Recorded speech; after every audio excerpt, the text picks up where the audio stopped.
We're getting closer and closer to Grenia. It's time to tell Indy what I want to do. There's a speaker in the cockpit and down in the hold. The commander of our fleet can hear anything I say. So can Caleb. So I'm going to have to write this out for Indy. I reach into my pocket and pull out a stick of charcoal and a napkin from the camp's meal hall. I always keep these in my pocket with me. Who knows when the opportunity to send a message to Cassia might come along. Indy glances over at me and raises an eyebrow. Silently she mouths, Who are you writing to? I point to her and her face lights up. I'm trying to think of the best way I can ask her. In the carving, I said we should try and run away from all this. Remember, let's do that now. If Indy agrees to come with me, maybe we can find a way to get to Cassia and escape with the ship.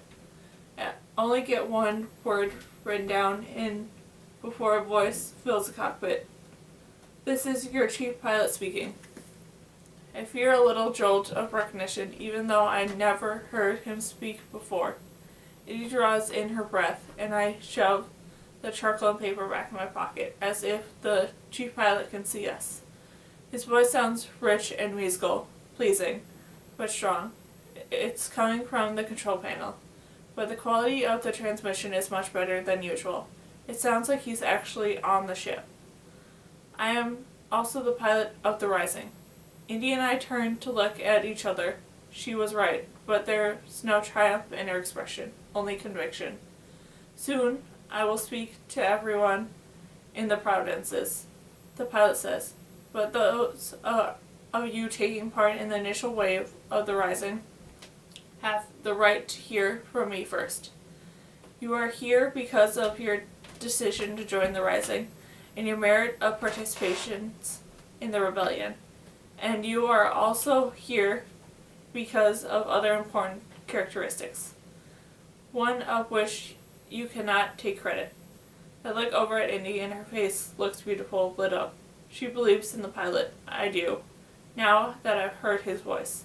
The red tablet doesn't work on you, the pilot says.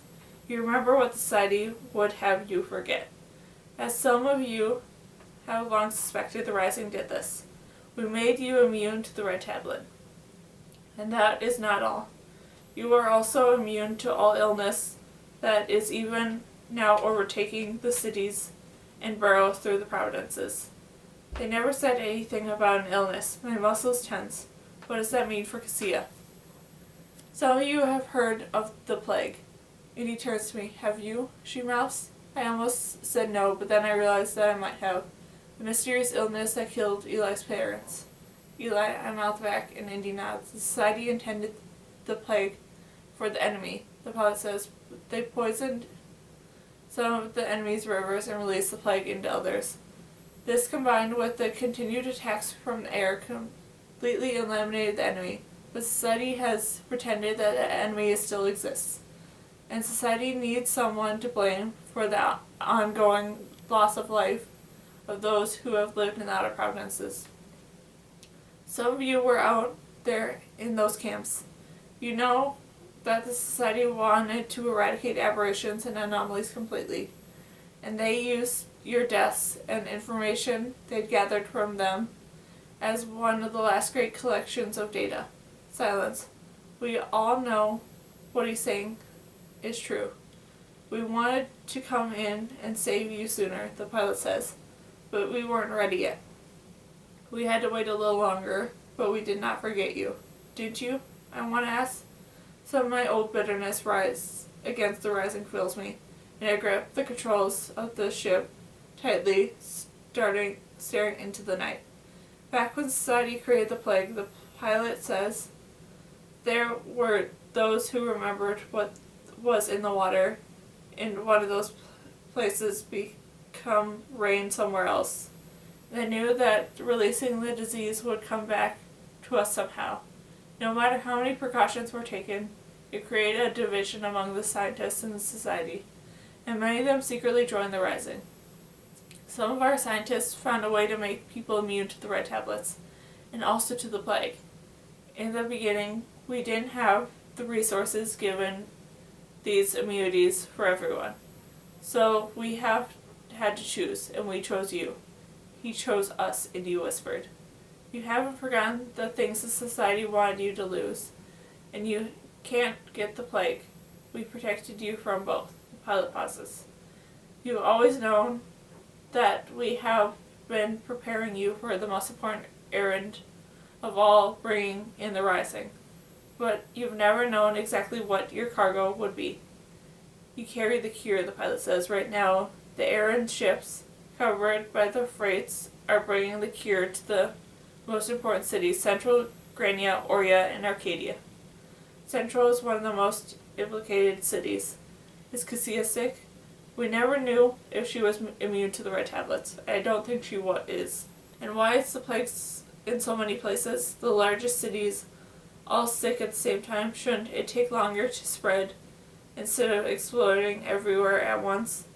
That's a question for Xander. I wish I could ask him. Indy glances over at me. No, she says.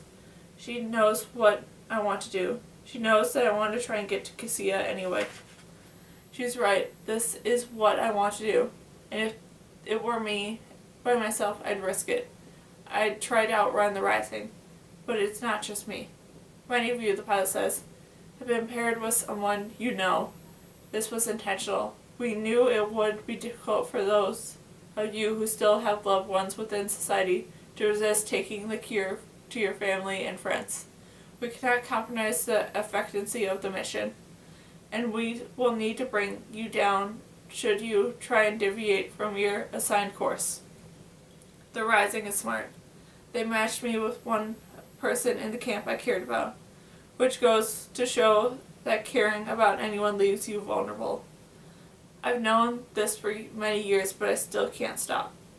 We have an adequate supply of the cure, the pilot says.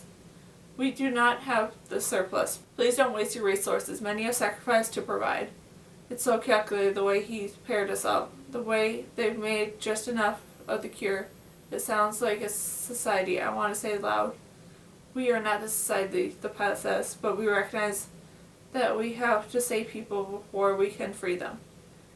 Indy and I stared at each other. Did the pilot answer me? Indy covers her mouth with the hand, and I find myself inexplicably trying not to laugh. Society built barricades and walls in order to try and contain the illness, the pilot says. They've isolated people in quarantine as the medical centers as they can. When space ran out, the government buildings. These past few days,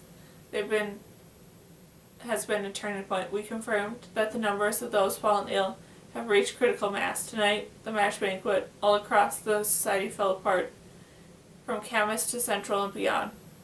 The society kept trying to reconfigure the data right up until the last minute, but they couldn't keep up.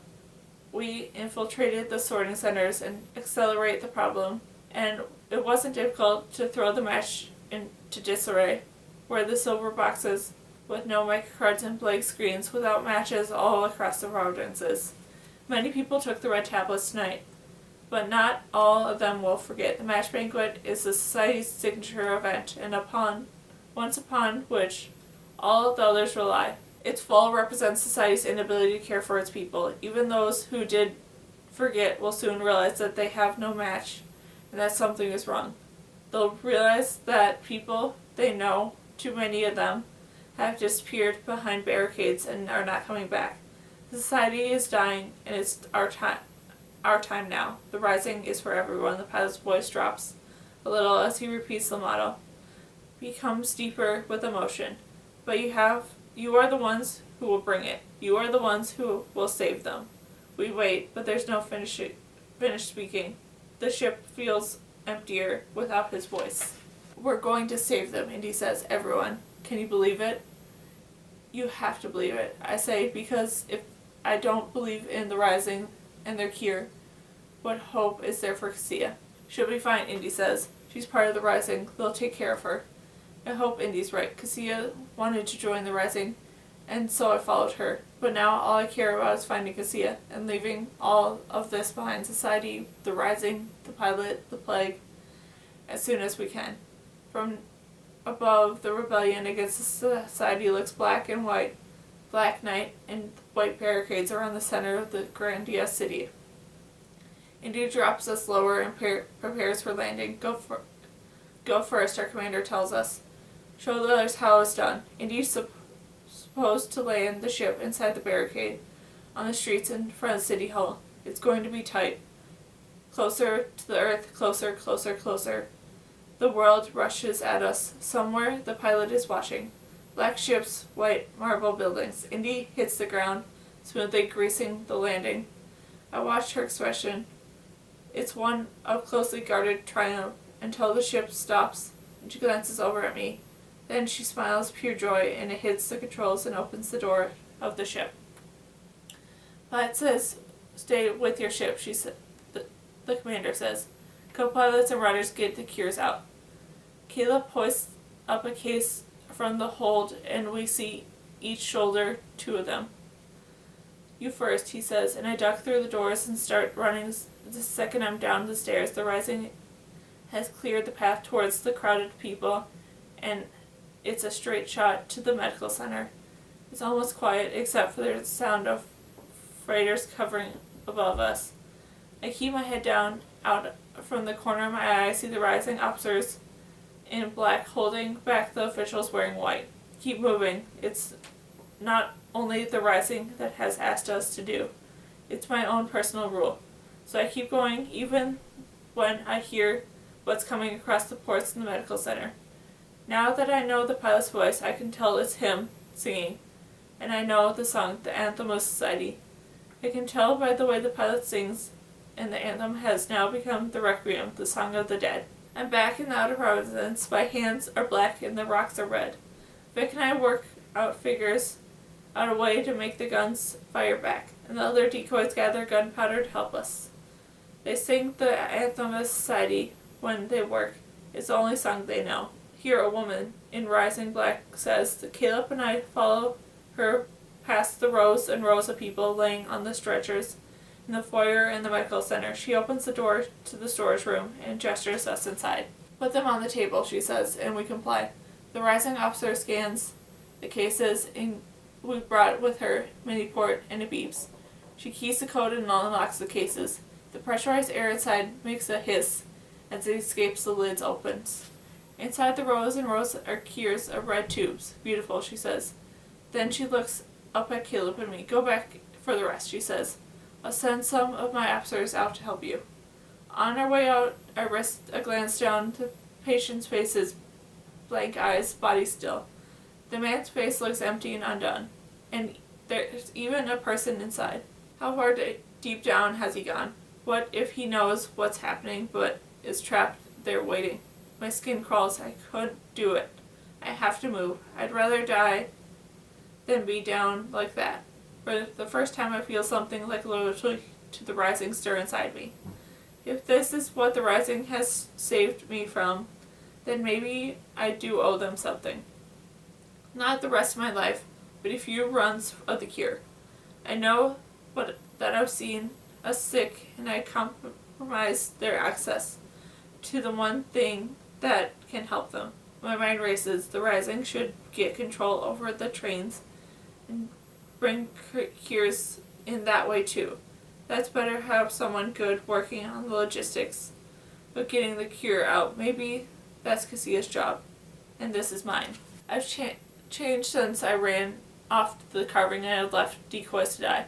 I've changed because everything I've seen since then is because of Cassia. I can't leave people behind again. I have to keep running this damn cure even if it means I can't get to Cassia as soon as I'd like. Back in the ship, I slide into my co-pilot seat and Caleb climbs on aboard after me. Wait, Indy says. What's that you have? Caleb's still holding one of the cases. They need all the cures, Indy says. This is cargo. We're supposed to bring it back with us, Caleb says, holding up a case for us to see, which doesn't prove anything. It looks exactly like the ones we took. It's part of the errand. I don't know about that, Indy says, sounding suspicious. Why would you? Caleb says. Something in his tone sounds dismissive. You're the pilot, not the runner. Indy, our commander, says, come in. We're all here, Indy says, but we've got some extra cargo. Our runner brought back a case. That's the proof, the commander says. Is there anything else? No, Indy says. We're all clear. She glances over at me, and I shrug. Apparently they're not going to tell us anything more about Caleb's second errand, and we wait for the other ships to take their turns departing from the street in front of the building. The computer sends us a code for our destination. Indy reaches for it first. Where now? I ask, even though I think I know what she says. Back to Cadmus, she says. I get more of the cure, and then I ask, we come here again. This is our route for now. There's a hint of sympathy in your voice. Someone else will take cures to Central. They better, I say. I don't know if the pilot hears. In fact, I hope he does. Why not? Long ago, people used to say what they wanted out loud and hope that someone would give it to them. It's called praying. Cassia has something tangible, though. The papers from the carving. She used only a few of them to send messages. There must be plenty for them to use whatever she needs. Maybe even though to bargain for the cure. Cassia knows how to trade. I start down at the makeshift runway. Buildings up speed, the white and black uniforms in the grounds grow smaller and smaller. We lift up. It's not long before the buildings disappear too. And then it's all gone. I can still hear the pilots singing the anthem of society. I'm digging a grave for Vic. All along, he talks to me. I know it means I'm crazy, but I can't help hearing him. He talks to me while Eli and I pull spears from the stream. Over and over, Vic tells me a story about Lainey, the girl he loves. I picture in my mind him falling in love with an anomaly, telling Lainey how he felt, watching the rainbow trout swim, and going to speak with her parents. Standing up to celebrate a contract, smiling as he reached for her hand in calm happiness in spite of society, coming back to find her gone. This is what's going to happen to me when I finally go to look for Cassia. Cassia's changed me. I'm a better person now because of her. It's also going to be harder than ever to get her. Indeed, brings us higher. Some people think the stars must look closer from up here, but they don't. When they're up here, I realize how distant they really are, how impossible to reach.